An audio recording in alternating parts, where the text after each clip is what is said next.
اللهم اجعل في قلبي نورا. ستارہ جو ٹوٹ گیا. تاریخ اسلام کے کمسن جرنیل اور ہندوستان کے فاتح محمد بن قاسم کی ولولہ انگیز داستان. عنایت اللہ التمش. ذی الحجہ 94 ہجری بمطابق 713 عیسوی کے ایک روز مسلمانوں کے لیے کمک اور رسد متوقع تھی، لیکن یہ قافلہ نہ پہنچا. 2 دن مزید انتظار کیا گیا لیکن بے سود. لیکن ایک رات ان دستوں میں سے ایک پر شبخون مارا گیا جو محاصرہ کیے ہوئے تھے. اس سے مجاہدین کو کچھ نقصان پہنچا. محمد بن قاسم کو اطلاع دی گئی کہ شبخون مارنے والے قلعے میں سے نہیں نکلے تھے بلکہ باہر سے آئے تھے. یہ پتہ نہ چل سکا کہ وہ کون تھے. اس سے اگلی رات پھر ایسا ہی شبخون پڑا اور اپنے ایک اور دستے کا کچھ نقصان ہو گیا. مسلمانوں کی فوج کا جانی نقصان پہلے ہی خاصا ہو چکا تھا، اب ان شبخونوں نے کچھ اور نقصان کیا. ادھر سے رسد اور کمک بھی نہیں آ رہی تھی. محمد بن قاسم کے حکم سے 2 آدمیوں کو دہلیلا اور بہرور بھیجا گیا کہ وہ معلوم کر کے آئیں کہ کمک اور رسد کیوں نہیں آئی ہے. یہ دونوں قلعے دور نہیں تھے، ایک ہی دن میں جا کر واپس آیا جا سکتا تھا، لیکن 3 دن تک دونوں واپس نہ آئے. 2 اور آدمی بھیجے گئے. شام سے ذرا پہلے ایک آدمی اس حالت میں واپس آیا کہ اس کے کپڑے خون سے لال تھے اور وہ گھوڑے کی پیٹھ پر جھکا ہوا بیٹھا تھا. اس نے بتایا کہ دہلیلا سے ابھی وہ دور ہی تھے کہ 4 آدمیوں نے ان پر حملہ کر دیا. اس کا ایک ساتھی مارا گیا اور یہ زخمی حالت میں واپس آ سکا. اس سے کچھ شک ہوا. شک یہی ہو سکتا تھا کہ رسد کو بھی راستے میں روکا جا رہا ہے. محمد بن قاسم نے اپنے سالاروں سے کہا کہ جو دستے محاصرے میں لگے ہوئے ہیں وہ رات کو تیار رہیں اور شبخون مارنے والوں میں سے کسی 1-2 کو پکڑنے کی کوشش کریں. شبخون ہر رات کا معمول بن گیا تھا. آخر ایک روز شبخون مارنے والوں میں سے 2 کو گرا لیا گیا. انہیں محمد بن قاسم کے پاس لائے. وہ کچھ بتاتے نہیں تھے. محمد بن قاسم نے حکم دیا کہ دونوں کو ایک گھوڑے کے پیچھے باندھ کر گھوڑا دوڑا دو. وہ جانتے تھے کہ وہ کتنی بری موت مریں گے. انہوں نے راز کی بات اگل دی. انہوں نے بتایا کہ یہ جے سینا کی فوج ہے جو وہ ایک مقام بھاٹیا سے تیار کر کے لایا ہے. اس علاقے کا حاکم رمل تھا جو رمل بادشاہ کے نام سے مشہور تھا.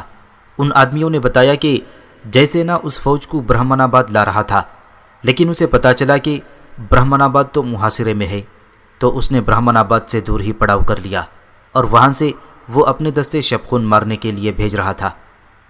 ان قیدیوں نے یہ بھی بتایا کہ شبخون کے لیے برہمن آباد کی طرف جو کمک اور رسد آتی تھی وہ جے سینا کے دستے راستہ روک کر لوٹ لیتے تھے.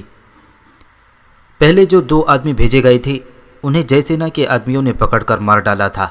جے سینا نے اپنے آدمی اس طرح پھیلا رکھے تھے کہ بہرور اور دہلیلا کی طرف سے کوئی مسلمان برہمن آباد کی طرف جا رہا ہوتا تو اسے قتل کر دیتے تھے.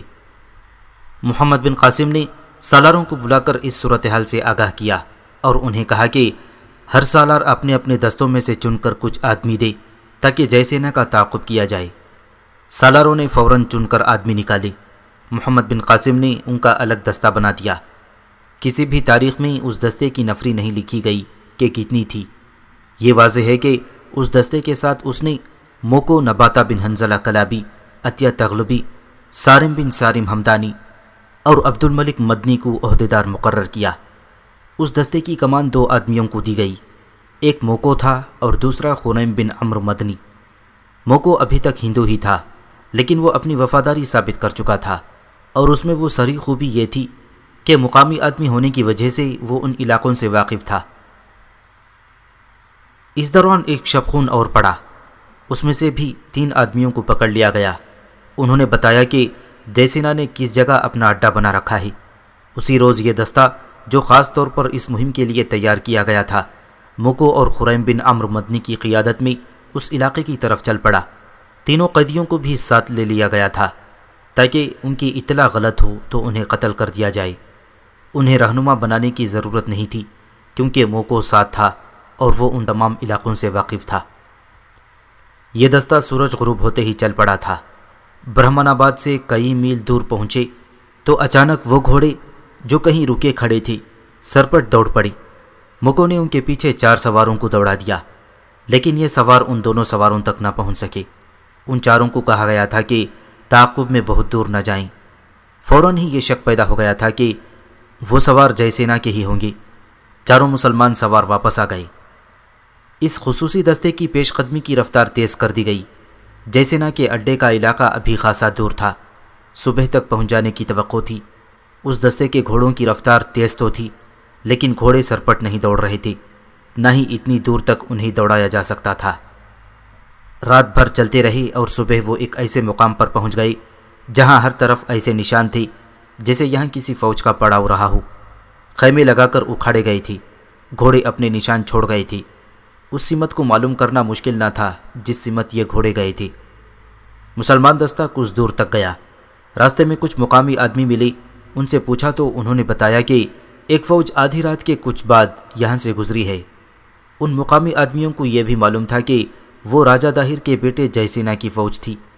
وقت اور فاصلے سے حساب لگایا گیا تو تعاقب بیکار نظر آیا۔ اس مسلمان دستے کے عہدیداروں نے آپس میں صلاح مشورہ کیا اور اس فیصلے پر پہنچے کہ وہاں سے بہرور اور دہلیلا کی طرف کوچ کیا جائے تاکہ اس علاقے میں جے سینا کا کوئی آدمی نہ رہے۔ ایک جگہ سواروں اور گھوڑوں کو آرام دینے اور کچھ کھانے پینے کے لیے کچھ دیر کے لیے پڑاؤ کیا گیا، پھر یہ دستہ چل پڑا۔ یہ محض اتفاق تھا کہ دو شتر سوار دکھائی دیے۔ مسلمانوں کے دستے کو دیکھ کر وہ رستہ بدل کر جانے لگے۔ ان کے پیچھے 5-6 سواروں کو دوڑا دیا گیا۔ اگر وہ مشکوک آدمی نہ ہوتے تو راستہ نہ بدلتے۔ انہوں نے اپنے خلاف یوں شک پکا کر دیا کہ اونٹوں کو تیز دوڑا دیا۔ گھوڑے ان تک پہنچ گئے اور ان دونوں کو پکڑ لائے۔ پہلے تو ان دونوں نے خوف زدگی اور سادگی کا اظہار کیا، لیکن ان کے پہلوؤں کے ساتھ مسلمانوں کی برچیوں کی انیاں رکھی گئیں تو انہوں نے بتا دیا کہ وہ جے سینا کے سپاہی ہیں۔ ان سے یہ بھی پتہ چل گیا کہ جے سینا چترور کے علاقے میں گیا ہے اور اس نے برہمن آباد کے ارد گرد اور برہمن آباد اور بہرور کے درمیانی علاقے میں جو آدمی پھیلا رکھے تھے انہیں پیغام بھیج دیے تھے کہ وہ اس علاقے کو چھوڑ دیں اور اگر اس کے ساتھ رہنا چاہیں تو چترور آ جائیں یا اپنے گھروں کو چلے جائیں۔ 2-3 دن محمد بن قاسم کا ترتیب دیا ہوا دستہ اس سارے علاقے میں گھوم پھر کر واپس آ گیا اور اس کے فوراً بعد کمک اور رسد بھی پہنچ گئی۔ برہمن آباد کے محاصرے کو 6 مہینے گزر چکے تھے۔ 1.5-2 مہینوں سے اندر کی فوج نے باہر آ کر حملے کرنے چھوڑ دیے تھے۔ محمد بن قاسم نے اپنی پوری فوج کو خیمہ گاہ سے نکال کر قلعے کو پوری طرح سے محاصرے میں لے لیا تھا اور اس نے دیوار میں نقب یا سرنگ لگانے کا ارادہ کر لیا تھا۔ اس سے پہلے قلعے کے اندر سنگباری اور آتش باری ضروری تھی، لیکن محمد بن قاسم شہری آبادی کو کوئی بھی نقصان پہنچانے سے گریز کر رہا تھا۔ ایک روز محمد بن قاسم نے سندھی زبان میں 3-4 چھوٹے چھوٹے پیغام لکھوائے، انہیں تیروں کے ساتھ باندھا۔ رات کے وقت دیوار کے قریب جا کر یہ تیر اس طرح چھوڑے گئے کہ شہری آبادی میں گرے تھے۔ یہ تو معلوم ہی تھا کہ شہری آبادی کس طرف ہے۔ ہر پیغام کی ایک ہی تحریر تھی جو کچھ اس طرح تھی کہ غیر فوجی لوگ اپنی فوج کو مجبور کریں کہ قلعے کے دروازے کھول دیں، ورنہ ہم شہر پر پتھر اور آگ برسائیں گے۔ اگر شہری ہمارے ساتھ تعاون کریں تو قلعہ فتح ہونے کی صورت میں کسی شہری کو پریشان نہیں کیا جائے گا، ان کی عزت، جان اور مال کی پوری حفاظت کی جائے گی۔ 3-4 دن گزرے تو 2 آدمی مسلمانوں کے لشکر میں آئے۔ انہوں نے بتایا کہ وہ رات کو قلعے کے اندر سے نکلے تھے۔ بند قلعے میں سے کسی کا باہر آنا یا اندر جانا ممکن نہیں ہوتا تھا، لیکن ان دونوں نے بتایا کہ شہر کے 5-7 صاحب حیثیت ہندو، جن میں مندر کا بڑا پنڈت بھی شامل تھا، ایک دروازے کے پہرے پر کھڑے فوجیوں کے پاس گئے اور انہیں کہا کہ وہ مسلمانوں تک پیغام پہنچانا چاہتے ہیں کہ قلعہ لے لو، لیکن ہماری جان بخشی کی ضمانت دو۔ ان 6 مہینوں کے محاصرے میں شہر کی یہ حالت ہو چکی تھی کہ لوگوں نے ایک وقت کھانا شروع کر دیا تھا اور پانی کی بھی قلت پیدا ہو گئی تھی۔ تجارت پیشہ لوگوں کو تو بہت ہی نقصان پہنچ رہا تھا۔ فوج بھی تنگ آ چکی تھی۔ ان 2 آدمیوں کے بیان کے مطابق آدھی فوج جو باہر آ کر لڑتی رہی ہے ماری جا چکی ہے۔ مسلمانوں کے پھینکے ہوئے پیغامات جو تیروں کے ذریعے اندر پہنچائے گئے تھے شہریوں کے ہاتھ لگ گئے تھے۔ ان سے انہیں یہ اطمینان ہو گیا کہ مسلمان انہیں پورے حقوق دیں گے۔ شہر کے جو معزز افراد فوجیوں سے ملے تھے انہیں فوجیوں نے بتایا کہ وہ خود ہتھیار ڈالنا مناسب نہیں سمجھتے۔ انہوں نے اس وفد کو رازداری سے یہ طریقہ بتایا کہ وہ 1-2 دنوں میں ایک دروازے سے باہر نکلیں گے اور مسلمان ہم پر حملہ کریں گے، ہم بھاگ کر اندر آ جائیں گے اور یہ دروازہ کھلا چھوڑ دیں گے۔ محمد بن قاسم نے شہریوں کے ان نمائندوں کو یقین دلایا کہ ان کی شرائط پوری کی جائیں گی۔ وہ دونوں رات کے اندھیرے میں گئے اور فوجیوں نے ان کے لیے دروازہ کھول دیا۔ 2-3 دنوں بعد وہ دروازہ کھلا۔ محمد بن قاسم اسی کا منتظر تھا۔ اندر سے کچھ نفری نکلی۔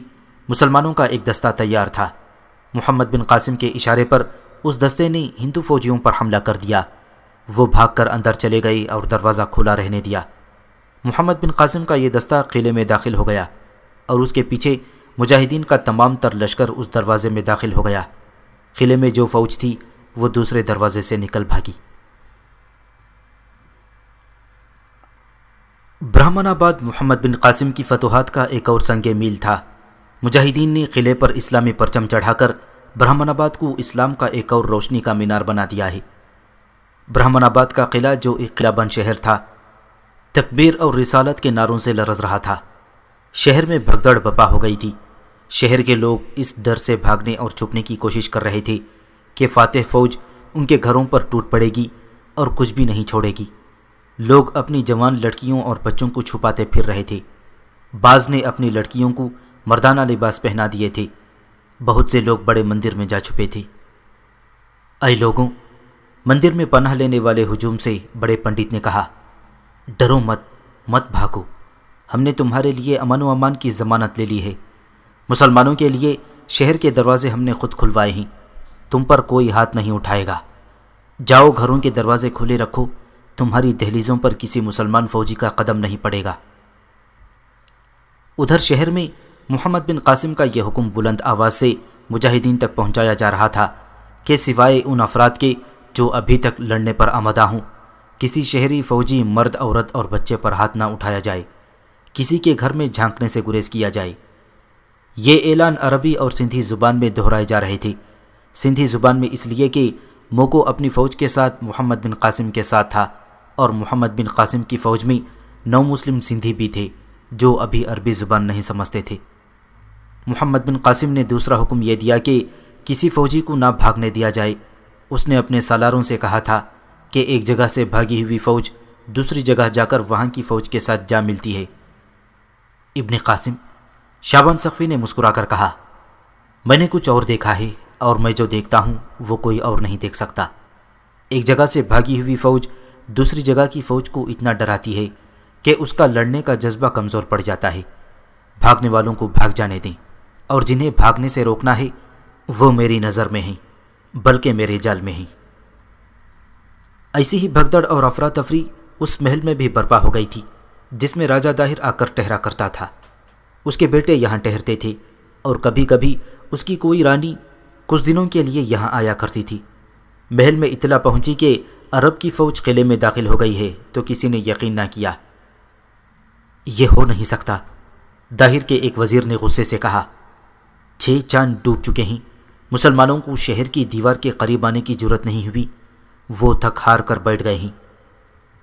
یہ راجہ داہر کا وہی وزیر تھا جس کا نام سیاکر تھا اور جو برہمن آباد کے محاصرے سے قبل محمد بن قاسم کی اطاعت قبول کر چکا تھا۔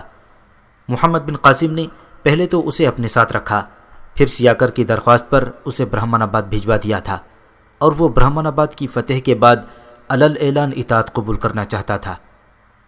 مہاراج، ایک اور آدمی نے آ کر اطلاع دی، مسلمان قلعے میں آ گئے ہیں، رانی کو یہاں سے نکال دیں۔ رانی سو رہی ہے، سیاکر نے کہا، جب تک میں مسلمانوں کو نہ دیکھ لوں رانی کو نہ جگانا۔ یہ راجہ داہر کی رانی لاڈلی تھی۔ مورخوں نے اس کا نام صرف لاڈلی لکھا ہے اور یہ بھی لکھا ہے کہ لاڈلی جو ابھی جوانی کی عمر میں تھی راجہ داہر کی چہیتی رانی تھی۔ وہ راجہ کے امور اور مسائل میں عملی طور پر دلچسپی لیتی تھی۔ اس کی زیادہ تر دلچسپی فوج کے ساتھ تھی۔ سندھ کی فوج کو ہر قلعے اور ہر میدان میں شکست ہوئی اور یہاں کے قلعہ بند شہر اور قصبے پکے ہوئے پھل کی طرح ایک ایک کر کے محمد بن قاسم کی جھولی میں گرتے گئے تو رانی لاڈلی ایک روز راجہ داہر کے سامنے جا کھڑی ہوئی۔ کیوں لاڈلی؟ راجہ داہر نے اس سے پوچھا۔ تو رانی لاڈی ایک روز راجہ داہر کے سامنے جا کھڑی ہوئی۔ کیوں لاڈی؟ راجہ داہر نے اس سے پوچھا۔ آج تمہارے چہرے پر ہلکے ہلکے بادلوں کے سائے کیوں نظر آ رہے ہیں؟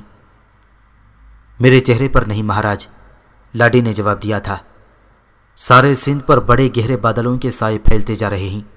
یہ عرب سے اٹھی ہوئی سیاہ گھٹائیں ہیں جن کے سائے مہران کی لہروں سے ادھر آ گئے ہیں اور مہاراج کی غیرت کو للکار رہے ہیں۔ کیا ہم مر گئے ہیں رانی؟ راجہ طاہر نے کہا۔ ہم نے انہیں خود ادھر آنے دیا ہے۔ راجہ طاہر نے اس کی طرف ہاتھ بڑھایا۔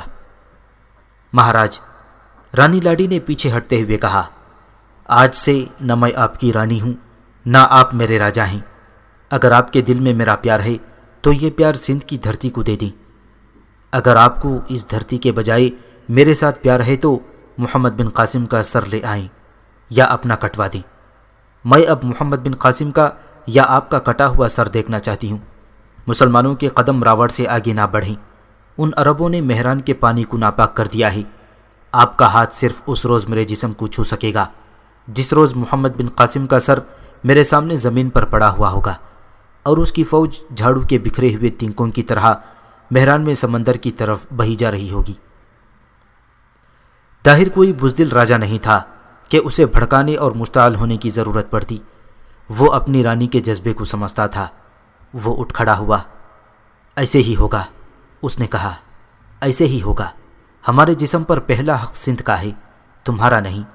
تم ٹھیک کہتی ہو لاڈی، تمہارے پاس محمد بن قاسم کا سر آئے گا یا ہماری لاش آئے گی جس کے ساتھ سر نہیں ہوگا۔ پھر ایسے ہی ہوا۔ رانی لاڈی نے بڑے جوش اور جذبے اور بڑے پیار سے داہر کو میدان جنگ کی طرف رخصت کیا تھا۔ داہر کے ہاتھی کی سونٹ کو اس نے چوما تھا۔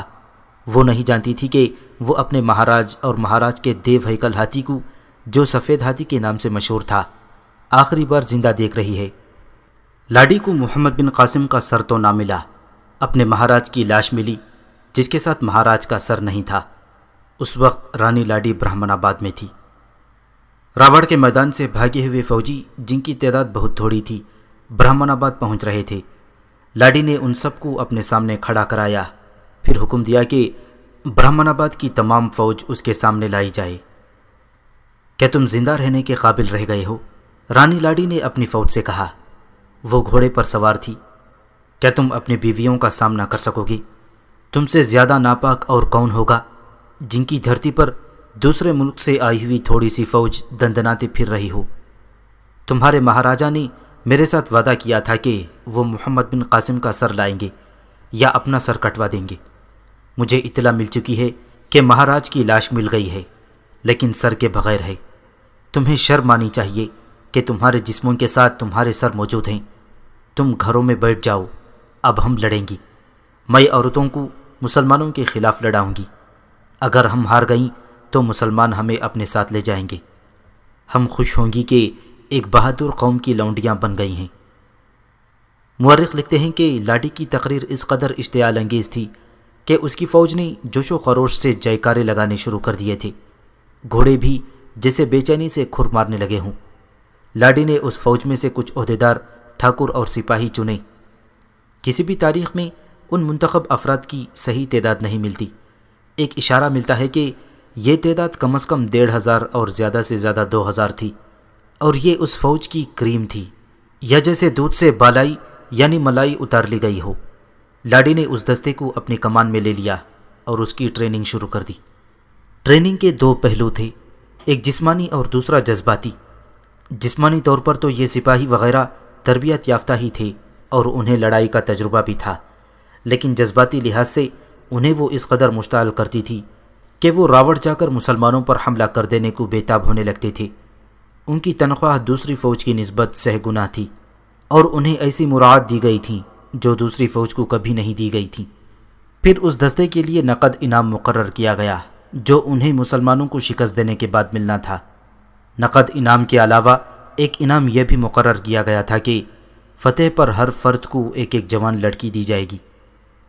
محمد بن قاسم نے جب برہمن آباد کو محاصرے میں لے لیا تو قلعے کے اندر سے فوج کے 2-3 دستے باہر آ کر مسلمانوں پر حملہ کرتے اور واپس قلعے میں چلے جاتے تھے۔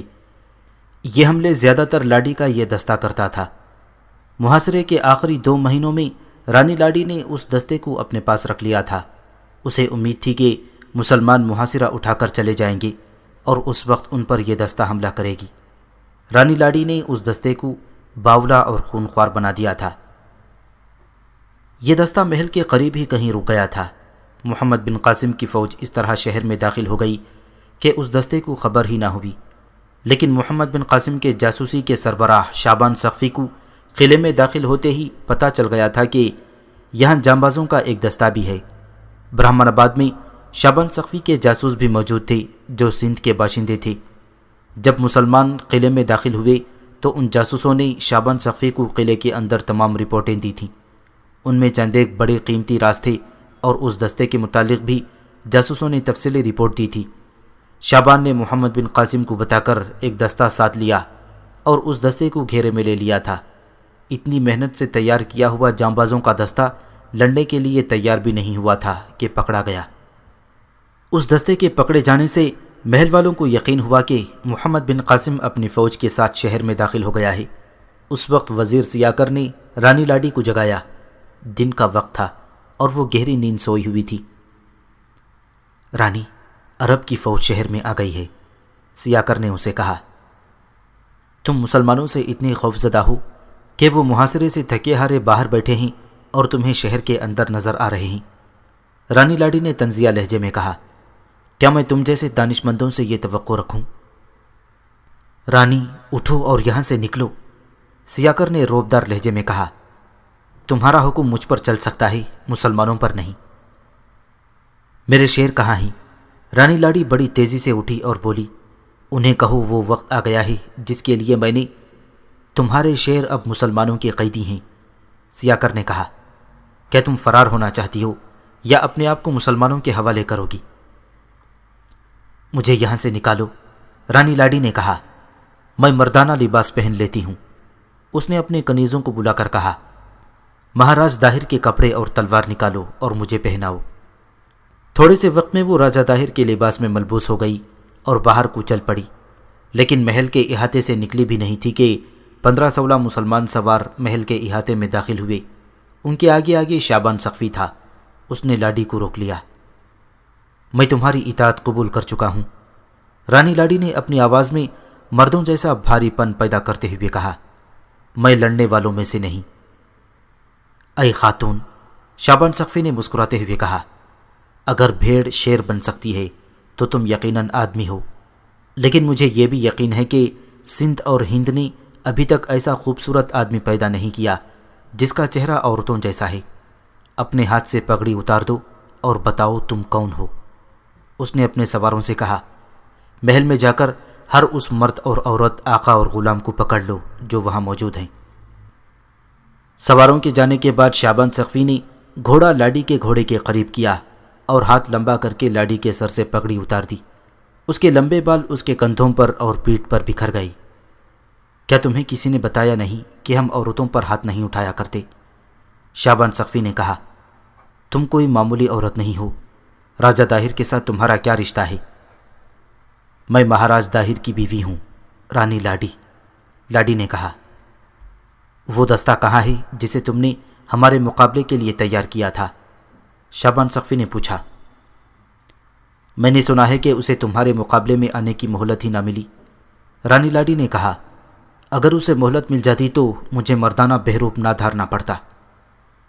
کچھ دیر بعد رانی لاڈی محمد بن قاسم کے سامنے کھڑی تھی۔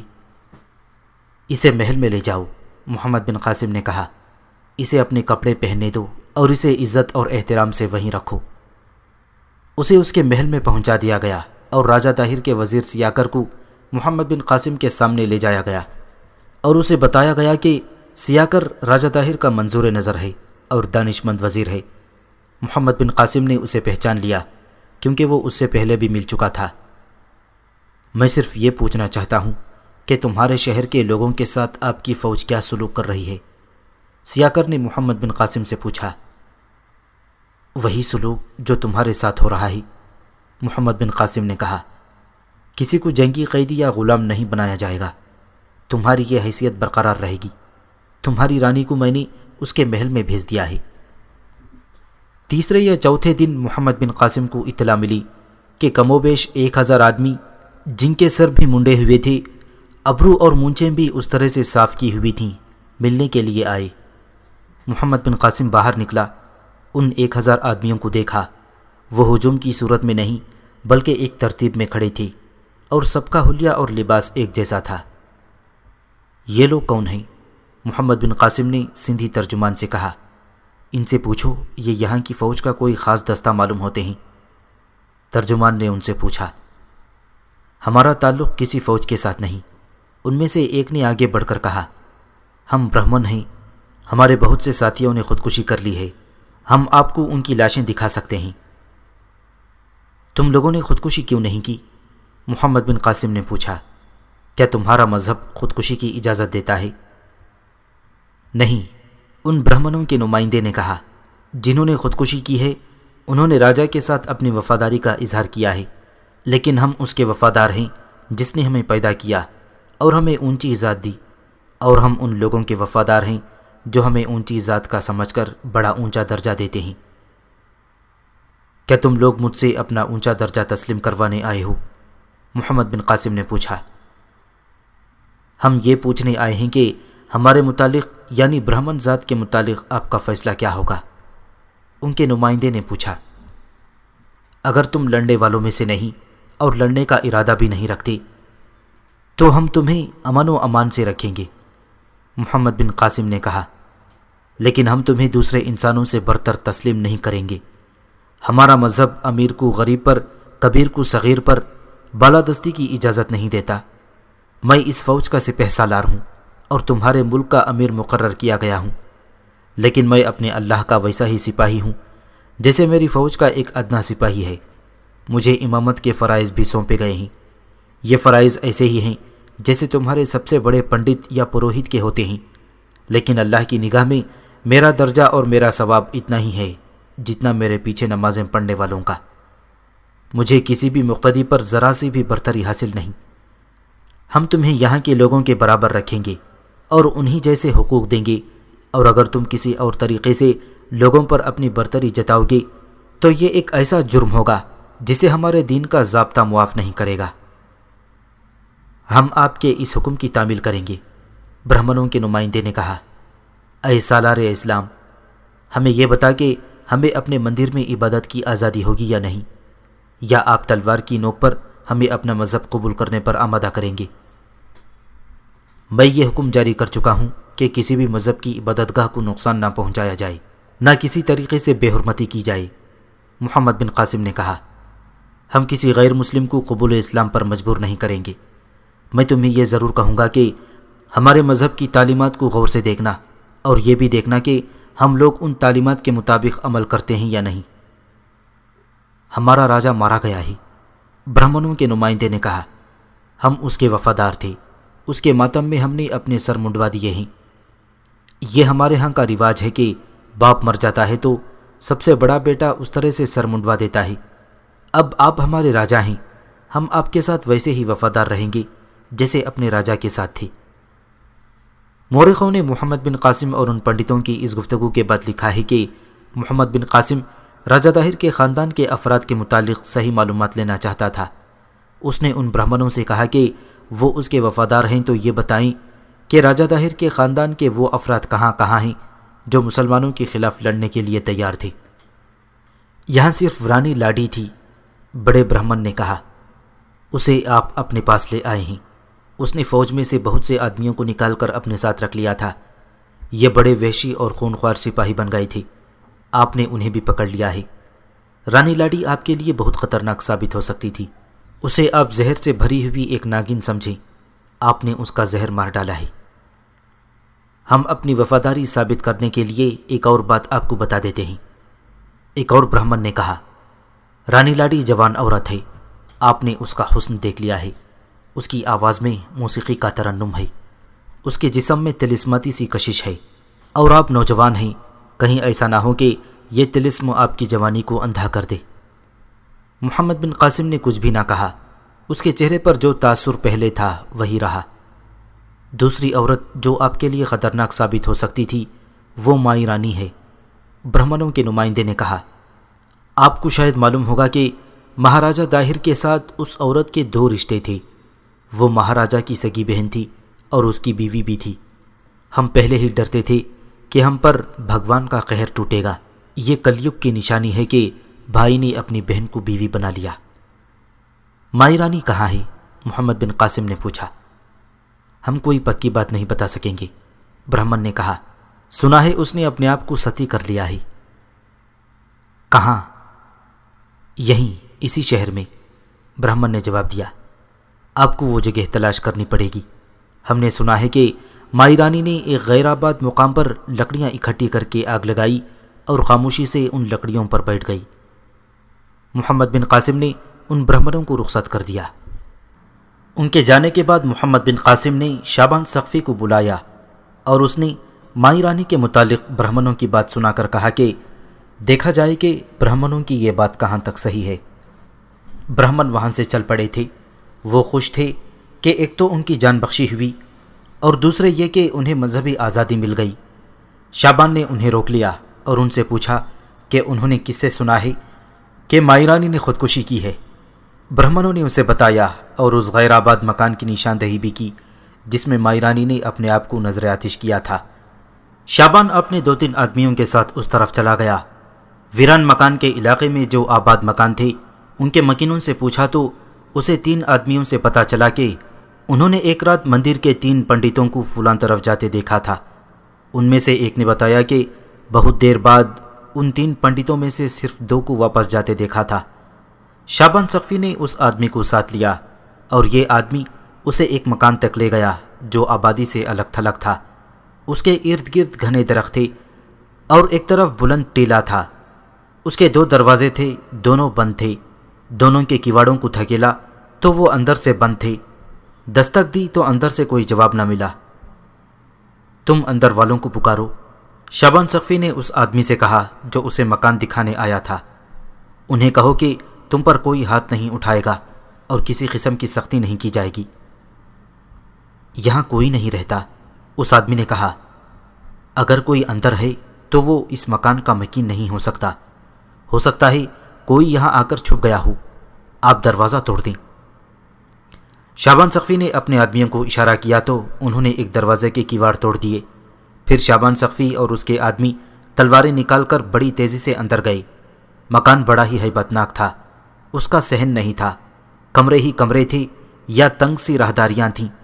جلتے ہوئے یا جلے ہوئے گوشت کی اس قدر زیادہ بو تھی کہ سب نے منہ اور ناک پر کپڑے رکھ لیے۔ سب کی آنکھوں میں بھی چبھن ہونے لگی جیسے دھوئیں سے ہوا کرتی ہے۔ راہداریوں میں اندھیرا بھی تھا۔ سرنگ جیسی ایک راہداری کے اگلے سرے سے دن کی روشنی آ رہی تھی۔ وہاں تک پہنچے تو چھوٹا سا ایک صحن آ گیا جو ارد گرد دیواروں کی وجہ سے چوکور کنواں لگتا تھا۔ وہاں جلی ہوئی لکڑیوں کا انبار تھا۔ ان کی راکھ پر 3 جلی ہوئی لاشیں پڑی تھیں جو جل کر کوئلوں جیسی سیاہ ہو گئی تھیں۔ چہرے نہیں پہچانے جاتے تھے۔ لاشیں پھولی ہوئی تھیں، چہرے بھی اس طرح پھولے ہوئے تھے کہ آنکھیں، ناکیں اور ہونٹ غائب ہو گئے تھے۔ کسی کمرے یا راہداری میں دوڑتے قدموں کی آہٹیں سنائی دیں۔ ان کے پیچھے آدمی دوڑے گئے تو 2 آدمی باہر کے دروازے میں پکڑے گئے۔ وہ اندر سے بھاگ کر جا رہے تھے۔ ان کی تلاشی لی گئی تو ان سے پگھلے ہوئے سونے کے کچھ ٹکڑے برآمد ہوئے۔ انہوں نے خوف کے مارے بتا دیا کہ وہ مائی رانی کے ملازم تھے۔ انہیں معلوم تھا کہ مائی رانی ایک پنڈت اور ایک نوکرانی کے ساتھ ستی ہو رہی ہے۔ یہ دونوں جانتے تھے کہ مائی رانی نے زیورات پہن رکھے تھے، چنانچہ وہ سونا اٹھانے آئے تھے۔ شابان ثقفی اور محمد بن قاسم کو ایسی کوئی ضرورت نہیں تھی کہ کون زندہ جل گیا اور اسے کس نے جلایا۔ شابان ثقفی صرف یہ یقین کرنا چاہتا تھا کہ مائی رانی زندہ جل گئی ہے۔ وہ مندر میں چلا گیا اور اسے پتہ چل گیا کہ اس رات کون سے 2 پنڈت اس مکان سے واپس آئے تھے۔ ان دونوں کو شابان ثقفی نے الگ کر کے پوچھا۔ ان میں ایک خاصا بوڑھا تھا۔ وہ مائی رانی ہی تھی، بوڑھے پنڈت نے کہا۔ اس نے اپنے آپ کو ایک پنڈت اور ایک نوکرانی کے ساتھ جو ہر وقت اس کے ساتھ رہتی تھیں زندہ جلا لیا۔ ہم جانتے ہیں کہ ستی تمہاری رسم ہے، شابان نے کہا، لیکن رانی لاڑی نے اپنے آپ کو کیوں نہیں جلایا؟ مائی رانی بھی اپنی جان لینے والی عورت نہیں تھی، پنڈت نے جواب دیا۔ میں جانتا ہوں کہ وہ اس مکان میں اپنی نوکرانی کے ساتھ چھپنے کے لیے آئی تھی۔ اسے بھاگ نکلنے کا موقع نہیں ملا تھا۔ اس نے سوچا تھا کہ جب شہر میں امن و امان ہو جائے گا تو وہ بھیس بدل کر نکل جائے گی اور اروڑ پہنچ کر فوج کو آپ کے مقابلے کے لیے تیار کرے گی۔ اس نے کہا تھا کہ وہ خود میدان جنگ میں اترے گی اور اپنے بھائی کے خون کا انتقام لے گی، لیکن جس مکان میں اس نے پناہ لی وہ مکان انسانوں کے رہنے کے قابل نہیں تھا۔ کیوں؟ کیا یہ مکان گرنے والا تھا؟ شعبان نے پوچھا۔ نہیں، بوڑھے پنڈت نے جواب دیا، اس مکان میں بدروحوں کا بسیرا ہے۔ اس میں جتنے بھی لوگ رہے ہیں وہ 2-3 دن رہ کر بھاگ نکلے ہیں۔ اس میں جو لوگ رہے ہیں ان سب نے خوف زدگی کی حالت میں بتایا کہ رات کو مکان کے اندر 2-3 عورتوں کی بڑی پیاری پیاری باتیں سنائی دیتی ہیں۔ جی چاہتا ہے کہ ان عورتوں کو ڈھونڈ کر اور ان کے ساتھ بیٹھ کر باتیں سنی جائیں۔ کہتے ہیں کہ جو کوئی ان آوازوں کے پیچھے چل پڑے وہ تھوڑی سی دیر بعد پاگل سا ہونے لگتا ہے، پھر وہ اپنی جان لینے کے طریقے سوچنے لگتا ہے۔ کیا یہ سب جھوٹ نہیں؟ شعبان نے پوچھا۔ تمہارے مذہب میں یہی خرابی ہے کہ اپنے اوپر پراسرار اور خوفناک سا وہم طاری کر لیتے ہو اور پھر اس کی عبادت کرنے لگتے ہو۔ نہیں اے عربی، پنڈت نے کہا، میں مذہب کی بات نہیں کرتا، میں نے وہ بیان کیا ہے جو دیکھا ہے۔ مائی رانی نے ہمیں وہاں بلایا تھا اور ہم 3 آدمی وہاں گئے تھے۔ مائی رانی نے انہیں کہا کہ وہ آوازیں سنو۔ آوازیں میں نے بھی سنی جو 2 نوجوان لڑکیوں کی معلوم ہوتی تھیں۔ وہ ہنس رہی تھیں، ان کی ہنسی میں سریلا پن تھا۔ آوازیں اور باتیں ایسی تھیں جیسے یہ لڑکیاں ہنس کھیل اور ایک دوسرے کے ساتھ چھیڑ چھاڑ کر رہی ہوں۔ میں نے اس مکان کی یہ باتیں پہلے سنی تھیں، اس لیے میں جانتا تھا کہ یہ بدروحوں کی باتیں ہیں۔ مائی رانی کہنے لگی کہ میں ان لڑکیوں کے پاس جا رہی ہوں۔ میں نے اسے روکا اور کہا کہ یہ لڑکیاں اسے نہیں ملیں گی، اور اگر وہ ان کے پیچھے گئی تو وہیں پہنچ جائے گی جہاں پر یہ لڑکیاں پہنچی ہوئی ہیں۔ خود میرا دل بھی یہی چاہتا تھا کہ ان لڑکیوں کو دیکھوں، لیکن میں اور میرا یہ ساتھی وہاں سے بھاگ آئے۔ اگلی صبح میں وہاں گیا تو وہاں یہ منظر دیکھا کہ لکڑیاں جمع کی ہوئی تھیں۔ مائی رانی اپنا وہ سارا سامان جو اس نے قلعے سے فرار ہونے کے لیے رکھا تھا ساتھ لائی تھی۔ اس سامان میں ہیرے جواہرات کے علاوہ بہت سے قیمتی کپڑے تھے، اور جو کچھ بھی اس کے پاس تھا وہ اس نے لکڑیوں پر رکھا۔ خود بھی کھڑی ہو گئی۔ پنڈت اور نوکرانی بھی مائی رانی کے پاس جا کھڑی ہوئی۔ مجھے دیکھ کر اس نے کہا کہ ہمارے پاس آ جاؤ، ہم تمہیں ایسی جگہ لے جا رہے ہیں کہ اس دنیا سے بہت زیادہ خوبصورت ہے۔ میں نے انہیں روکا لیکن وہ مجھے بلاتی رہیں۔ اس کے ہاتھ میں جلتی ہوئی مشل تھی جو اس نے جھک کر لکڑیوں کے ڈھیر کے پہلوؤں کے ساتھ رکھی۔ وہاں سے لکڑیاں جلنے لگیں تو اس مشل کا شعلہ دوسری طرف سے اس ڈھیر کے ساتھ لگایا۔ میں وہاں سے بھاگ آیا۔ آپ پھر وہیں جائیں، اس راکھ کے ڈھیر میں آپ کو ہیرے اور جواہرات ملیں گے۔ بعض تاریخوں میں یہ غلط بیانی کی گئی ہے کہ رانی لاڈی کو محمد بن قاسم کے سامنے لایا گیا تو اسلام کی عسکری تاریخ کا یہ نوجوان سپہ سالار رانی لاڈی کے حسن سے اتنا متاثر ہوا کہ اس کے ساتھ شادی کر لی۔ یہ ایک بے بنیاد روایت ہے جو محمد بن قاسم کی شخصیت اور اس کے کردار کو مجروح کرنے کے لیے کسی نے گھڑی ہے اور تاریخ کے دامن میں ڈال دی ہے۔ برہمن آباد کو محمد بن قاسم ایک مضبوط فوجی اڈہ بنانا چاہتا تھا۔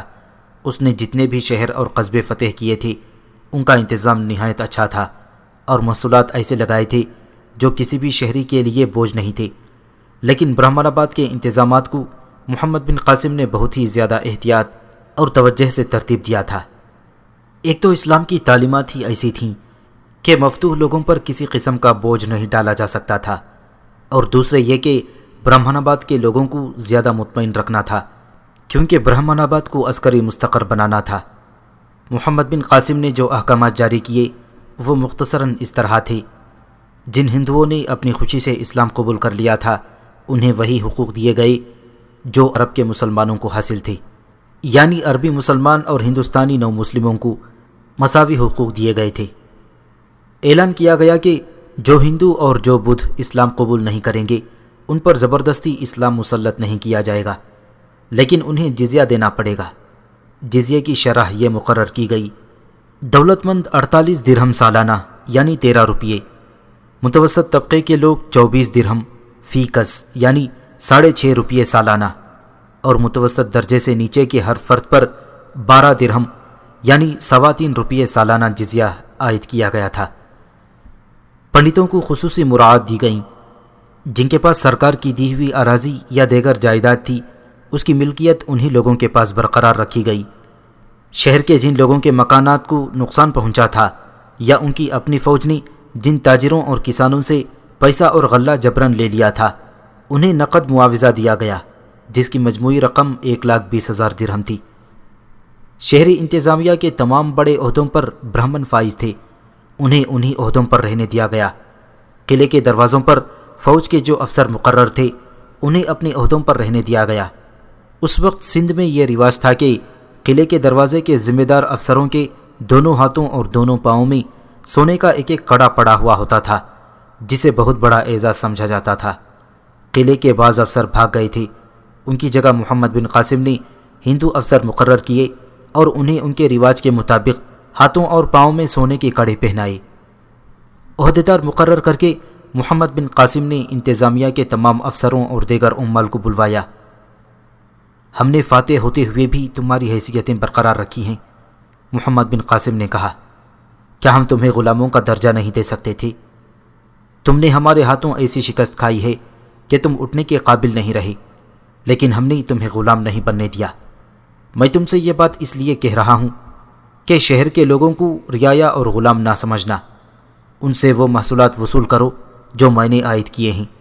اگر کوئی شخص کوئی محصول ادا کرنے میں مالی دشواری محسوس کرے تو اس پر جبر اور ظلم نہیں کرنا، اس کی اطلاع مجھ تک پہنچے کہ میں متعلقہ افسر سے بات کر کے اس شخص کے لیے سہولت پیدا کر سکوں۔ تمہارا دوسرا فرض یہ ہے کہ حکومت اور رعایا کے مابین ایسے تعلقات قائم رکھنے ہیں کہ رعایا میں بد اعتمادی پیدا نہ ہو۔ اسے لازمی سمجھو کہ لوگ دلی طور پر محسوس کریں کہ حکومت ان کی اپنی ہے۔ اگر کوئی آدمی یا مفسدین کا کوئی گروہ خفیہ طور پر لوگوں میں بد اعتمادی اور بدامنی پھیلا رہا ہو تو فوراً اوپر اطلاع دو تاکہ مفسدین کا قلاقمہ کیا جا سکے۔ اگر کوئی مسلمان کسی غیر مسلم کی عبادت گاہ کی بے حرمتی کرے یا نقصان پہنچائے تو یہ مت سوچو کہ وہ فاتح اور حاکم قوم کا فرد ہے، اس کے خلاف ویسی ہی کارروائی کرو جیسی کسی اور مذہب کے شہری کے ساتھ ہوگی۔ یہ مراعات معمولی درجے کی نہیں تھی، اس کے علاوہ ہندوؤں کے لیے یہ مراعات غیر متوقع تھیں۔ انہیں تو توقع یہ تھی کہ مسلمان معاشی لحاظ سے ان کی کھال بھی اتار لیں گے اور معاشرتی لحاظ سے انہیں اچھوتوں کا درجہ دے دیں گے۔ انہوں نے محمد بن قاسم کی اس فیاضی کا اثر قبول کیا کہ مندر کے بڑے پنڈت نے تمام پنڈتوں اور سرکردہ برہمنوں کو بلا کر لوگوں کے لیے ایک پیغام دیا جو تاریخوں میں محفوظ ہے۔ اس نے کہا کہ یہ پیغام برہمن آباد کے گرد و نواح کے لوگوں تک پہنچایا جائے۔ پیغام کے الفاظ یہ تھے: اے لوگوں، یقین کرو کہ راجہ داہر مارا جا چکا ہے اور اس کی خاندانی حکومت ختم ہو گئی ہے۔ اب سندھ پر عربوں کی حکمرانی ہے۔ عربوں کے متعلق یہ سن لو کہ ان کی نگاہ میں امیر اور غریب، بڑا اور چھوٹا، شہری اور دیہاتی برابر ہیں۔ یہ ان کے مذہب کا حکم ہے اور ہم اپنا فرض سمجھتے ہیں کہ یہ پیغام تم سب تک پہنچایا جائے۔ عرب کے ان مسلمانوں نے ہمارے ساتھ اور بھی وعدے کیے ہیں، لیکن شرط یہ ہے کہ ہم ان کے وفادار رہیں اور غداری نہ کریں۔ اگر ہم نے وفاداری کے بجائے غداری کی تو ہم سب کو بہت نقصان اٹھانا پڑے گا۔ اس سے بڑی نوازش اور کیا ہو سکتی ہے کہ برہمن جاتی کو جو رتبے اور ان کو جو حیثیت پہلے حاصل تھی وہ برقرار رکھی گئی ہے، اور مسلمانوں کی حکومت کا کاروبار ان کے ہاتھ میں دیا گیا ہے۔ ہم پر محصولات اتنی تھوڑے عائد کیے گئے ہیں جو ہر فرد آسانی سے ادا کر سکتا ہے۔ اگر کوئی شخص ان کی ادائیگی سے گریز کرے تو اس کے لیے اچھا یہ ہوگا کہ وہ سندھ سے نکل کر ہندوستان کے کسی اور علاقے میں چلا جائے۔ راجہ طاہر کا وزیر سیاکر خاص طور پر محمد بن قاسم کا وفادار ثابت ہوا۔ اس نے اپنی خدمات محمد بن قاسم کو پیش کر دیں اور اسے مشورے دینے لگا۔ محمد بن قاسم نے اپنے جو افسر مقرر کیے ان میں ایک ودا بن حمید البحری کو عدلیہ کا سربراہ تعینات کیا، نوبہ بن وارث کو راوڑ کا قلعہ دار بنایا اور اسے کہا کہ وہ جس قدر کشتیاں فراہم کر سکتا ہے کرے، اور کوئی اجنبی کشتی گزرتی دیکھے جس میں جنگی سامان ہو تو اسے روک لے۔ کشتیاں اکٹھی کرنے کے لیے حکم بن زیاد ابدی کو بھی مقرر کیا گیا۔ اس سے پہلے جو شہر اور قصبے فتح کیے جا چکے تھے ان سب کے لیے حاکم مقرر کیے۔ یہ سب مسلمان تھے۔ ملیح نام کا ایک سابق غلام تھا جس نے ہر محاصرے اور راوڑ کے میدان میں ایسی جانبازی کا مظاہرہ کیا تھا جس میں جسم اور عقل کے استعمال کی مساوی ضرورت تھی۔ محمد بن قاسم اس سے اتنا متاثر ہوا کہ اس نے ملیح کو مکران کے ایک علاقے کا حاکم مقرر کر دیا اور اس کے ماتحت الوان بکری اور قیس بن ثعلبہ کو مقرر کیا۔ انہیں 300 نفری کا ایک دستہ بھی دیا۔ چچنامہ فارسی میں لکھا ہے کہ یہ تینوں مکران میں ہی آباد ہو گئے تھے۔ انہوں نے مقامی عورتوں کے ساتھ شادیاں کیں اور آج بھی ان کی نسلیں مکران میں آباد ہیں۔ محمد بن قاسم کی اگلی منزل اروڑ تھی۔ راستے میں کچھ قلعے اور بھی آتے تھے اور راستے میں ہندوؤں کی 2 ایسی قومیں آباد تھیں جو راجہ داہر اور اس کے خاندان کے لیے مستقل خطرہ بنی رہتی تھیں۔ دراصل یہ جاٹ قوم تھی جس کے 2 قبیلے تھے، ایک سما اور دوسرا لاکھا۔ محمد بن قاسم کو مقامی لوگوں نے بتایا تھا کہ جاٹوں کے یہ دونوں قبیلے آزاد اور خود مختار رہتے ہیں اور وہ قانون کی بالادستی کو قبول نہیں کرتے۔ یہ وہی جاٹ قوم تھی جسے ایرانیوں کے خلاف لڑایا گیا تھا۔ ایرانیوں نے سندھ پر حملہ کیا تھا۔ اس وقت جاٹ سندھ کی فوج میں تھے۔ ایرانیوں نے مکران کے علاقے پر قبضہ کر لیا تھا اور ہزاروں جاٹوں کو جنگی قیدی بنا کر ایران پہنچا دیا تھا۔ ان جاٹوں کو غلاموں جیسی حیثیت دی گئی تھی، لیکن جاٹوں کی قسمت اس طرح جاگ اٹھی کہ خالد بن ولید رضی اللہ تعالیٰ عنہ نے ایرانیوں کو پے در پے شکستیں دیں تو ایرانیوں کی وہ ہیبت ناک جنگی قوت جس کی دہشت دور دور تک پھیلی ہوئی تھی ریزہ ریزہ ہو کر بکھرنے لگی اور ایران کی سلطنت جو وسیع و عریض تھی سکڑنے لگی تھی۔ اس دگرگون صورتحال میں ایرانیوں نے سندھ کے ہندو جاٹوں کو غلامی کی حیثیت سے نکال کر فوج میں بھرتی کر لیا اور انہیں وہی حقوق اور وہی مراعات دیں جو ایران کے فوجیوں کو حاصل تھیں۔ جاٹوں نے ایران کی فوج میں شامل ہو کر ایک ایسی مثال قائم کی جو کوئی اور قوم نہیں کر سکی۔ وہ یہ تھی کہ 15-20 جاٹ اپنے آپ کو ایک لمبی زنجیر میں باندھ لیتے تھے اور پھر دشمن کے مقابلے میں آتے تھے۔ اس طرح وہ اپنے کسی ساتھی کے بھاگنے کا امکان ختم کر دیتے تھے۔ قارئین نے ہماری کتاب شمشیر بے نیام میں جنگ سلاسل کے حالات پڑھے ہوں گے۔ جنگ سلاسل کا لفظی معنی زنجیروں کی جنگ ہے۔ اسے جاٹوں کی زنجیروں کی وجہ سے ہی زنجیروں کی جنگ یعنی جنگ سلاسل کہا جاتا تھا۔ 2-3 تاریخ نویسیوں نے یہ بھی لکھا ہے کہ سندھ کے اس وقت کے راجہ نے ایرانیوں کے ساتھ ایک معاہدے کے تحت انہیں مسلمانوں یعنی خالد بن ولید رضی اللہ تعالیٰ عنہ کے خلاف لڑانے کے لیے کئی ہزار جاٹ بھیجے تھے۔ یہ تحریر غیر مستند ہے۔ بیشتر مورخوں نے لکھا ہے کہ یہ جاٹ جنگی قیدی تھے۔ البتہ یہ صحیح ہے کہ سندھ کے راجہ نے مسلمانوں کا مقابلہ کرنے کے لیے ایرانیوں کو ہاتھی دیے تھے۔ جنگ قادسیہ میں ایرانیوں نے جو ہاتھی میدان جنگ میں لڑائے تھے وہ سندھ کے اس وقت کے راجہ کے بھیجے ہوئے ہاتھی تھے۔ محمد بن قاسم کو جب ان جاٹوں کے متعلق تفصیلات معلوم ہوئی تو اس نے سیاکر کو بلایا اور اسے پوچھا کہ یہ جاٹ قوم کیسی ہے؟ یہ لوگ جنگلی اور وحشی ہیں۔ سیاکر نے کہا، ان کے 2 قبیلے ہیں، ایک کو سما اور دوسرے کو لاکھا کہتے ہیں۔ دونوں قبیلوں میں اتحاد اور اتفاق ہے اور یہ لوگ کسی کی حکمرانی کو قبول نہیں کرتے۔ تم لوگ ان کے ساتھ کیا سلوک کرتے تھے؟ محمد بن قاسم نے پوچھا۔ کیا راجہ داہر اور اس کے باپ دادا نے ان دونوں قبیلوں کے ساتھ کوئی معاہدہ کر رکھا تھا یا ان کی طرف سے ان پر کوئی جبر ہوتا تھا؟ جبر ہوتا تھا، معاہدہ کوئی نہیں تھا، سیاکر نے جواب دیا۔ انہیں ریشم یا مخمل یا کوئی اور قیمتی کپڑا پہننے کی اجازت نہیں تھی۔ ان کے لیے حکم تھا کہ ننگے سر اور ننگے پاؤں رہا کریں۔ یہ ایک موٹی چادر یا کمبل اپنے جسم کے ساتھ لپیٹ کر رکھتے تھے، یہی ان کا لباس تھا۔ ان کے سرداروں کو بھی گھوڑے پر بیٹھنے کی اجازت نہیں تھی۔ اگر سرکاری طور پر ان میں سے کسی کو گھوڑے کی سواری کی اجازت مل جائے تو گھوڑے پر زین ڈالنے کی اجازت نہیں تھی۔ وہ گھوڑے کی پیٹھ پر کمبل ڈال کر سوار ہوتا تھا۔ ان کے لیے ایک حکم یہ بھی تھا کہ ان میں سے کوئی بھی اپنے علاقے سے باہر نکلے اور کسی بھی شہر میں جائے تو اس کے ساتھ کسی بھی قسم کا ایک کتا ہونا چاہیے۔ کتا ایک نشانی ہوتی تھی کہ یہ شخص جاٹ ہے۔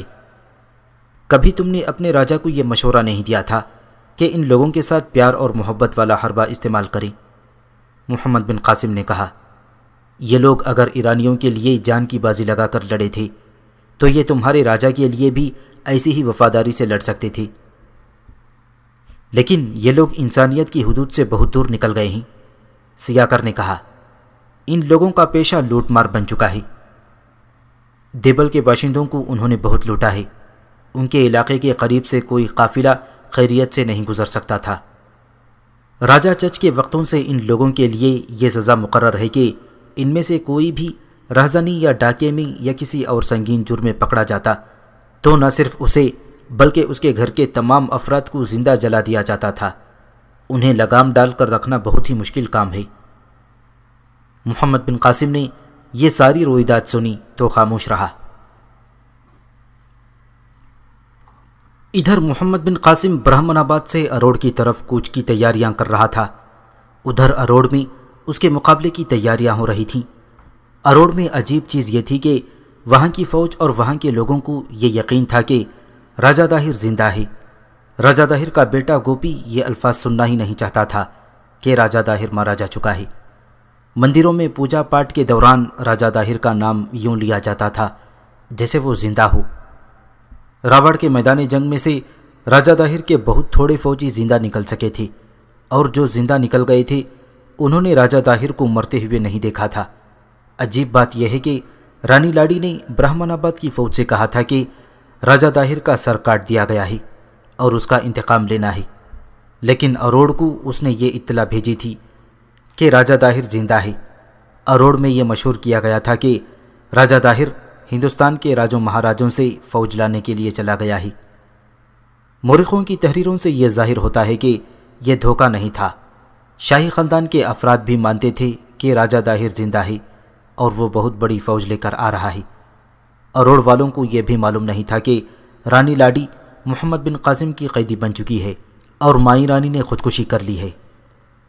محمد بن قاسم 3 محرم 94 ہجری بمطابق 1712 عیسوی بروز جمعرات برہمن آباد سے کوچ کر گیا۔ راستے میں ایک جھیل آئی جس کا نام ڈہڈا تھا۔ اس کے ارد گرد بڑا سرسبز علاقہ تھا جو دنتا کربھا کہلاتا تھا۔ محمد بن قاسم کو یہ علاقہ اتنا اچھا لگا کہ اس نے یہیں پڑاؤ کر لیا اور ارد گرد کی بستیوں میں اپنے آدمی اس حکم کے ساتھ بھیج دیے کہ وہ مسلمانوں کی اطاعت قبول کر لیں، اور سب لوگوں کو معلوم ہونا چاہیے کہ راجہ داہر مارا جا چکا ہے اور اب سندھ کے حکمران مسلمان ہیں۔ اس علاقے میں بدھ مت کے لوگ اکثریت میں تھے، جن میں زیادہ تر تجارت پیشہ تھے۔ انہیں جب اطلاع ملی تو ان کے سردار فوراً محمد بن قاسم کے پاس آ گئے اور نہ صرف یہ کہ اطاعت قبول کی بلکہ اپنی وفاداری کا پورا یقین دلایا۔ ان میں 2 سردار زیادہ معزز اور اثر و رسوخ والے تھے، ایک کا نام بواد اور دوسرے کا نام بدیہی بندھول تھا۔ ان دونوں کو محمد بن قاسم نے انتظامی امور اور محصولات کی فراہمی کے لیے سرکاری طور پر عمال مقرر کر دیا۔ تمہارے ساتھ اور ارد گرد جاٹ قوم آباد ہے، محمد بن قاسم نے کہا۔ تمہارے ساتھ ان لوگوں کا کیا سلوک ہے؟ یہ قوم قابل اعتماد نہیں، ایک سردار نے جواب دیا۔ ہم نے ان کے وظیفے مقرر کر رکھے ہیں اور انہیں ہم بلا قیمت اناج وغیرہ بھی دیتے رہتے ہیں، جس سے یہ لوگ ہمیں پریشان نہیں کرتے۔ اگر ان لوگوں کو انسانیت کا درجہ دیا جائے تو یہ سدھر سکتے ہیں۔ ہم امن پسند قوم ہیں، دوسرے بدھ سردار نے کہا۔ ہمارے پاس پیار اور محبت کی جو دولت ہے یہ ہماری بہت مدد کرتی ہے۔ ہم نے جاٹوں پر یہ حربہ استعمال کیا ہے، یہ لوگ ہماری محبت کو قبول کرتے ہیں۔ تاریخ یعقوبی میں لکھا ہے کہ محمد بن قاسم کو اطلاع دی گئی کہ جاٹوں کے 2 سردار اس سے ملنا چاہتے ہیں۔ محمد بن قاسم نے انہیں اسی وقت بلا لیا۔ دونوں سردار جب آئے تو وہ کسی پہلو سردار نہیں لگتے تھے، وہ سر اور پاؤں سے ننگے تھے اور انہوں نے کندھوں سے ٹخنوں تک کمبل سے اپنے جسم ڈھانپے ہوئے تھے۔ تم میرے پاس کیوں آئے ہو؟ محمد بن قاسم نے ان سے پوچھا۔ ہم آپ کی اطاعت قبول کرنے آئے ہیں، ان میں سے ایک نے کہا، لیکن ہماری اطاعت ابھی عارضی ہوگی۔ ہمارے اور قبیلے بھی ہیں، ان کے سرداروں کے ساتھ بات کر کے ہم آپ کو اپنا آخری فیصلہ دیں گے، پھر ہم نے یہ بھی دیکھنا ہے کہ آپ کا ہمارے ساتھ کیا سلوک ہوگا، اور میں نے یہ دیکھنا ہے کہ تمہارا سلوک اور برتاؤ کیا ہوگا۔ محمد بن قاسم نے کہا، میں یہ نہیں دیکھوں گا کہ تم نے ہماری اطاعت قبول کی ہے یا نہیں۔ اگر تم نے اپنے طور طریقے نہ بدلے تو تمہارے لیے بہت ہی بھیانک سزا موجود ہے۔ ہم نے سنا ہے کہ آپ جو شہر اور علاقہ فتح کرتے ہیں وہاں کے لوگوں کو اپنا غلام نہیں بناتے اور انہیں پورے حقوق اور ان کے جان و مال کا تحفظ دیتے ہیں، اسی لیے ہم آپ کے پاس آ گئے ہیں۔ اگر آپ نے ہمارے ساتھ وہی سلوک روا رکھا جو پہلے راجا نے رکھا تھا تو ہم پھر اپنے راستے پر چل پڑیں گے۔ کیا تم اس فوج کا مقابلہ کر سکو گے جس نے اتنے زیادہ قلعے سر کر لیے ہیں اور راجہ داہر جیسے بہادر جنگجو کو مار ڈالا ہے؟ محمد بن قاسم نے پوچھا۔ اے عرب کے سالار، جاٹوں کے ایک سردار نے کہا، ہم تمہارے آمنے سامنے آ کر نہیں لڑیں گے، ہماری لڑائی کچھ اور طرح کی ہوگی، ہماری ضربیں آپ پر پڑتی رہیں گی لیکن ہم آپ کو نظر نہیں آئیں گے۔ ہم نے آپ کی طرف دوستی کا ہاتھ بڑھایا ہے، ہماری دوستی قبول کر لیں۔ محمد بن قاسم نے ان کی دوستی قبول کر لی، لیکن ان دو سرداروں کے لباس اور حلیے اور بات کرنے کے انداز کو دیکھا تو اسے شک ہوا کہ یہ لوگ زیادہ عرصے تک دوست اور وفادار نہیں رہیں گے۔ اس نے ان کی وفاداری کو قبول تو کر لیا تھا، لیکن اپنے مشیروں سے مشورہ کر کے حجاج بن یوسف کو خط لکھا جس میں اس نے جاٹ قوم کی خصلتوں کی تفصیل لکھی اور اس سے پوچھا کہ اس قوم کے ساتھ رویہ کیا ہونا چاہیے۔ وہ کوئی خطرہ مول نہیں لینا چاہتا تھا۔ ایک خطرہ تو یہ بھی تھا کہ یہ جاٹ راجہ داہر کے بیٹوں کے ساتھ مل کر اس کے لیے مشکلات پیدا کر سکتے تھے۔ یوں بھی ہو سکتا تھا کہ داہر کے بیٹے جاٹوں کو ایرانیوں کی طرح باعزت حیثیت اور زیادہ مراعات دے کر اپنے ساتھ ملا لیں۔ یہ خطرہ تو تھا ہی کہ جاٹ ایک جنگجو قوم تھی۔ محمد بن قاسم نے یہ خط تیز رفتار قاصد کو دے کر اسی وقت روانہ کر دیا۔ چند دنوں میں حجاج بن یوسف کا جواب آ گیا۔ اس نے لکھا تھا، عزیز فرزند، تم پر اللہ کی سلامتی ہو۔ تم نے جاٹ قوم کے متعلق مجھ سے پوچھا ہے۔ میرا یہ حکم بالکل واضح ہے کہ جو قوم تمہارے خلاف لڑتی ہے یا جس قوم سے بھی تمہیں خطرہ ہے اور وہ مسلسل نافرمانی کرتی آ رہی ہے تو اس کے تمام چیدہ افراد اور سالاروں کو قتل کر دیا جائے۔ جاٹ قوم کو تم کوئی کمزور قوم نہ سمجھنا۔ تمہیں معلوم ہو چکا ہوگا کہ اس قوم کے آدمی خالد بن ولید رضی اللہ تعالیٰ عنہ کے مقابلے میں آ چکے ہیں اور بہت دلیری سے لڑے تھے۔ ان کے کچھ خصائل تم نے لکھے ہیں اور کچھ مجھے پہلے معلوم تھے۔ یہ جاٹ اگر تمہارے خلاف میدان جنگ میں نہیں آئیں گے تو بھی تمہارے لیے خطرناک ہوں گے، امن و امان نہیں رہنے دیں گے، قافلوں کو لوٹ لیں گے کہ یہی ان کا پیشہ ہے جو نسلوں سے چلا آ رہا ہے۔ ان پر بہت زیادہ سختی کرنی پڑے گی۔ یہ تمہیں معلوم کرنا ہوگا کہ ان میں جنگجو کون ہیں جو سرکش اور باغی بھی ہیں۔ ان سب کو قتل کر دو یا ان کے بیٹوں اور بیٹیوں کو یرغمال کے طور پر اپنے پاس رکھ لو اور انہیں اپنے ان آدمیوں اور عورتوں کی تحویل میں رکھو جو ان بچوں کے حقوق اور عزت نفس کا خاص خیال رکھیں۔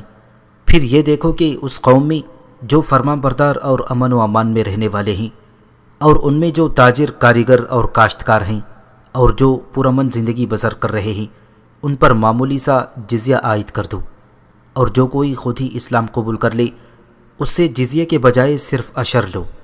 ان میں سے ان لوگوں کو جو جرم و سرکشی کے عادی ہیں اسلامی اصولوں سے بھی روشناس کراتے رہو۔